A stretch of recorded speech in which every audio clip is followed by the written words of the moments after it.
Hey everyone, Tin Man here, back with the top 5 builds of the Dota Underlords meta after the mid-season update.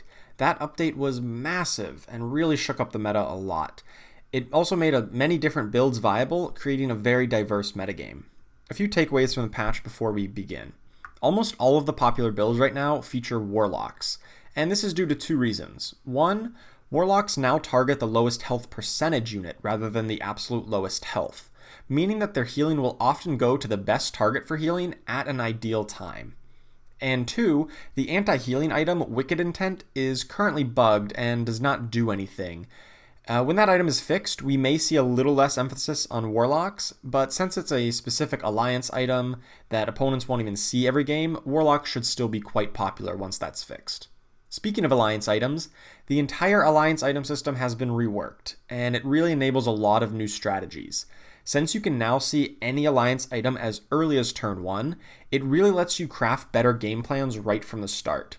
It also gives you power boosts to certain early game strategies, most notably Savages using Tooth and Claw. Once again, I want to highlight the diversity that we see in the current meta. Typically, when looking at viable builds, there are roughly 8 to 10 at any given time, but it seems like there are well over 15 really viable builds at the moment, so ranking the top 5 was pretty difficult. I think this list gives a good representation of what's possible in the current meta, but I want to stress that a lot of other builds and combinations are also viable. Make sure to let me know what has been working for you in the comments. With that in mind, let's jump into some of the best builds right now. First up, 4 Knights and 4 Warlocks. The core units in this build are Luna, Abaddon, Batrider to get your Knights, and Witch Doctor, Necrophos, and Alchemist as Warlocks. Now that's only 3 Knights and 3 Warlocks, so you have some flexibility on filling out the alliances. Unlike most Knights builds from the past, this build is not dependent on Dragon Knight or Troll Warlord to do the heavy lifting in terms of damage. The new 2 Troll alliance means that your units get some attack speed even without all 4 Trolls, while the sustained healing from Warlocks means that you win most long fights. The damage reduction from Knights pairs exceptionally well with healing, since each point of healing adds more effective health when you have damage reduction. The most popular options to complete the build are Chaos Knight or Shadow Fiend, which are generally mutually exclusive since they are both demons. I tend to lean more towards Shadow Fiend though, since he's so strong right now. Other Knight options include Dragon Knight and Omni Knight, while other strong Warlocks include Venomancer and Disruptor. The best items for this build are obviously the alliance items that go with your core alliances, Age of Chivalry for Knights, Coordinated Assault for Trolls, and Soul-Sucking Siphon with your Warlocks. Mask of Madness is also particularly effective on Luna after it got buffed. It was moved up from tier 2 to tier 3 and gained extra attack speed. None of these items are absolutely required for this build though, they are really just nice to haves. In contrast, the next build, Tooth and Claw Warriors. The core units here are the best Savages that are available. Venomancer, Lycan, Lone Druid, and Tusk, along with Pudge and Necrophos, who can give you a solid front line, along with the Warlock and Heartless Alliance. This build is much more flexible than other builds, and you can round it out with Sand King or Enchantress for the Savage buff, or possibly Treant Protector to get the Druid Alliance. Slarter and Tidehunter are also good options to complete the Warrior Alliance, while also giving you some protection against the main weakness of this build, burst magic damage. Like the Knights build before though, this one really thrives in long drawn-out fights where they can stack up the bleed from Tooth and Claw. They do not want a quick burst of damage to wipe them all out at the start. The final options, Doom and Kunkka, are just strong standalone warriors that are always welcome into this type of a build. In terms of items, it should be obvious by the name, but Tooth and Claw is really required for this build. The higher the tier, the better. Without it, you should really try a different build. This item alone can easily carry the early game, as it provides so much damage early on. Like all other flat damage effects though, it doesn't scale particularly well into the late game, where the bleed damage will make up less and less of your overall damage. But luckily the Savage buff does scale extremely well into the late game, since it buffs a percentage of your attack damage, making this build well-rounded at all points in the game. Other items include Summoning Stone, which, while not required like Tooth and Claw, it is exceptionally strong in this build due to all the summons from Venomancer, Lycan, and Lone Druid. Fall from Grace can also get you a higher tier of the Heartless Alliance, which is ideal since that increases your physical damage and most of the damage from this build comes from physical damage sources, mainly auto attacks. Also, Refresher Orb is a great item that is particularly effective on Lone Druid in this build to get a second bear. Third on the list is an old favorite, Dragon Knights. The core units here are all 6 Knights, along with Witch Doctor and Necrophos when you are at 8 units, and then adding in an additional dragon, either Puck or Viper, when you get to level 9. This is a bit of a change from previous versions of Dragon Knights, though. The 2 Troll buff and the Warlock buff are just too good to pass up at level 8, and they give you so much sustained power along with the 6 Knights damage reduction alliance. Like always, Dragon Knight, when transformed, is infinitely more useful at 2-star than at 1-star, and can absolutely crush opposing formations who are stacked up. The downside of this build, though, is how inflexible it is. Your 9 units are pretty much locked in with very little flexibility to adapt to what your opponents are playing. Luckily, this build is so resilient and powerful that it rarely needs to adapt, instead forcing opponents to adapt to it. For items, all of the alliance items for the core alliances here are quite strong, although the Warlock one, Soul-Sucking Siphon, is a bit lackluster and is not recommended, because you're only running 2 Warlocks, and most of your damage comes from auto attacks like Luna and Dragon Knight. For the same reason, Fall from Grace is quite strong to get an additional tier of the Heartless Alliance, which gives you additional auto attack damage because of the reduced armor. Mask of Madness is particularly strong on Luna, just like from before, while any other damage increasing items are very strong on Dragon Knight, such as Daedalus or Moonshard.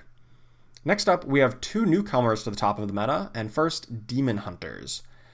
The core units here are pretty simple. Both of the Demonhunters, Anti-Mage and Terrorblade, as well as all of the demons, Queen of Pain, Chaos Knight, Doom, and Shadow Fiend. Now that's only 6 slots, so there is a lot of flexibility on how to fill out this build. Some of the popular options include Disruptor, Alchemist, or Necrophos to complete the Warlock Alliance along with Shadow Fiend. Abaddon and or Pudge can complete the Heartless Alliance with Necrophos or with each other, and also provide a strong front line, which is something this build certainly lacks compared to the other Warriors or Knights builds. Kunkka can also fill in this role, and with Fall from Grace can even give you the Heartless Alliance, although he's a little bit less ideal in this patch since his damage was nerfed considerably. The final option is Crystal Maiden, who does not do a ton for alliances, but this build is all about getting Terrorblade to transform as quickly and as safely as possible. And the extra mana from Crystal Maiden can really help you to do just that.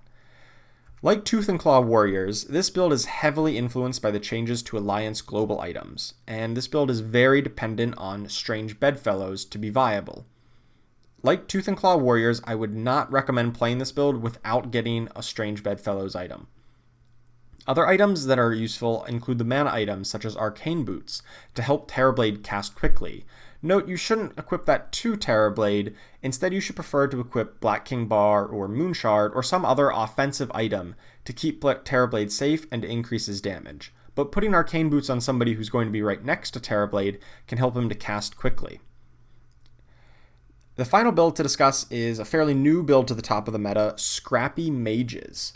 The core units here are Timbersaw, Clockwork, Tinker, and Alchemist for Scrappy units, along with Crystal Maiden, Razor, Keeper of the Light for mages, and Shadow Fiend also adds a lot of magic damage to take advantage of the mage buff, and provides the Warlock buff along with Alchemist. This build was really made possible by the changes to the Scrappy Alliance in the mid-season update. For the longest time, Scrappy was a very all-or-nothing kind of alliance, requiring 3 units or 6 units. At 3 units, you only got a single buff, which was pretty negligible past the early game, and once you get up to 6, you're required to have a very rare 5-cost unit, namely Techies.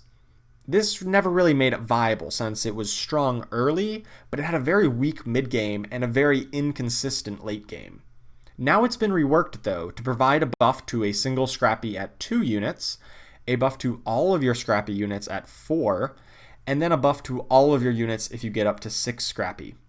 This made them much more relevant in the mid-game, where 4 Scrappy units now make a very efficient front line. Tinker and Clockwork were also moved up to 3 cost from 1, and got large stat buffs, which really plays into this mid-game strength. The main weakness of this build is how vulnerable it is to magic damage though, since they can't really fit in the scaled buff anywhere, and the Scrappy bonus only provides armor and HP regen, both of which are useless against burst magic damage.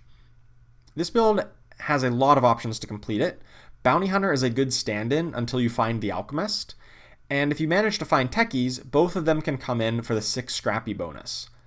Gyrocopter can also be used to grab the 4 Inventor bonus, although that is fairly lackluster. Luckily, he does provide a huge amount of magic damage, which pairs great with the mages. The other usual suspects in mage builds are also viable, such as Puck or Lich for more mages, or Disruptor, who can give you Warlock along with a good CC and magic damage effect. In terms of items, there are really no required items, although Unstable Reactor is very strong, since it deals magic damage, which is buffed by the mages.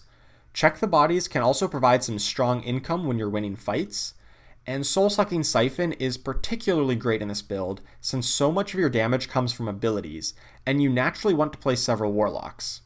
Finally, since you're relying so much on those abilities, mana items like Arcane Boots or Brooch of the Aggressor are strong options as well. So that's an overview of the top builds in Dota Underlords right now, and I want to stress again that there are a lot of viable builds out there, not just these top 5. Please let me know what you found success with in the comments below, and make sure to like and subscribe to keep up to date with all of my Dota Underlords content. This video is made possible in part due to my Patreon subscribers. If you like this content and want to see more like it, please consider supporting me on there, patreon.com/tinman354. Please let me know what other types of content you'd like to see, and what types of supporter benefits you'd be interested in as well. Thank you so much for watching, and I will see you next time.